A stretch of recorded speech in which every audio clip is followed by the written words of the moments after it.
BNP chairperson Begum Khaleda জিয়ার শারীরিক অবস্থা এখনো অপরিবর্তিত, চিকিৎসা গ্রহণ করতে পারছেন তিনি। বিএনপি প্রধানের ব্যক্তিগত চিকিৎসক ডাক্তার AZM জাহিদ হোসেন জানিয়েছেন, সিসিইউতে চিকিৎসাধীন আছেন দেশনেত্রী। তাকে বিদেশে নেয়ার ব্যাপারে আশাবাদী মেডিকেল বোর্ড। কোনো ধরনের গুজবে কান না দেওয়ার আহ্বানও জানান তিনি। গত 23 নভেম্বর থেকে রাজধানীর এভারকেয়ার হাসপাতালে ভর্তি বেগম খালেদা জিয়া।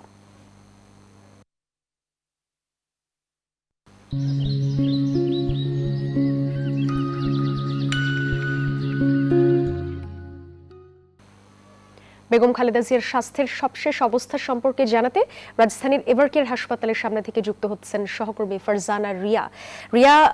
বিএনপি প্রধানের সবশেষ পরিস্থিতি সম্পর্কে কি তথ্য আছে আপনার কাছে জানাবেন?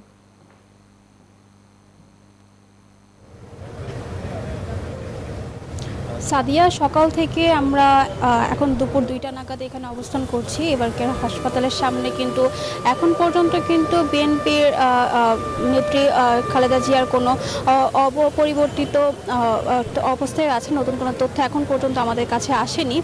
তবে তার আগের তথ্য মতে আমরা জানতে পেরেছি আসলে বেগম খালেদা জিয়া এখন সিসিইউতে আছেন এবং গতকাল তার শারীরিক অবস্থার খানিকটা অবনতি হওয়ায় কিন্তু তাকে সিসিইউতে রাখা হয়েছে এবং সেখানে ইলেকট্রিক ভেন্টিলেশন সাপোর্টে রাখা হয়েছে। এর পাশাপাশি তার কিডনিতে জটিল সমস্যা হওয়ার কারণে কিন্তু ডায়ালিসিসে রাখা হয়েছে। এছাড়া তার চিকিৎসক বোর্ড থেকে কিন্তু জানানো হয়েছে যে রক্তে আসলে অক্সিজেন কমে যায়, তাকে কিন্তু অক্সিজেন দেওয়া হচ্ছে।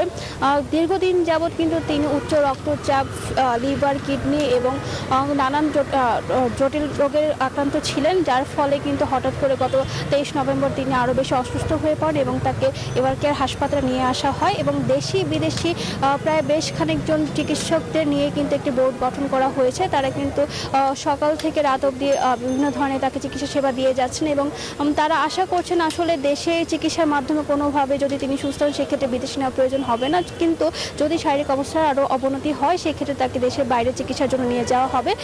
এছাড়া বিএনপি খালেদা জিয়ার চিকিৎসক এবং তার পুত্রবধূ জুবাইদুর রহমান কিন্তু বারবার করে বলছেন যে সামাজিক যোগাযোগ মাধ্যম কিংবা বিভিন্ন মাধ্যমে যে ভুলভাল তথ্য ছড়ানো হচ্ছে সেসব গুজবে কান না দেওয়ার জন্য। এছাড়া দেখা যাচ্ছে যে প্রতিদিনই কিন্তু খালেদা জিয়াকে দেখতে বিভিন্ন ধরনের গুরুত্বপূর্ণ ব্যক্তি এবং রাজনৈতিক নেতারা আসছেন এবং তাদের নিরাপত্তার স্বার্থে কিন্তু এভারকেয়ার হাসপাতালের সামনে দেখতে পাবেন যে অনেক ধরনের আইন শৃঙ্খলা বাহিনী মোতায়েন করা হয়েছে। তো সাদিয়া, এখান থেকে এই ছিল আমার কাছে সর্বশেষ তথ্য। বিকেল নাগাদ নতুন কোনো তথ্য আসলে সেটা জানাতে পারবো। রিয়া, ধন্যবাদ আপনাকে।